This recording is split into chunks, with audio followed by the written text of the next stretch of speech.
السلام علیکم میری بہنوں، حضور صلی اللہ علیہ وآلہ وسلم کا ارشاد ہے کہ جب تم باہر سے گھر میں داخل ہو تو السلام علیکم کہو، خواہ گھر میں کوئی ہو یا نہ ہو۔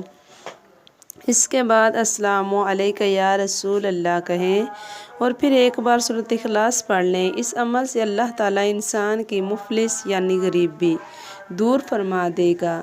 حضرت سہیل رضی اللہ عنہ فرماتے ہیں کہ ایک مفلس شخص نے یہی عمل کیا تو اللہ تعالیٰ نے اسی قدر غنی کر دیا کہ وہ اپنا مال پڑوسیوں، عزیزوں اور دوستوں میں تقسیم کرنے لگا۔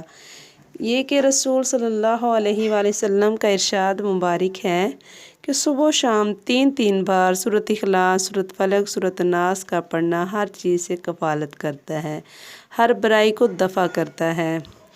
اللہ تعالیٰ ہم سب کو عمل کرنے کی توفیق عطا فرمائے۔ اس ویڈیو کو لائک کریں اور زیادہ سے زیادہ شیئر کریں اور سبسکرائب کرنا نہ بھولیں۔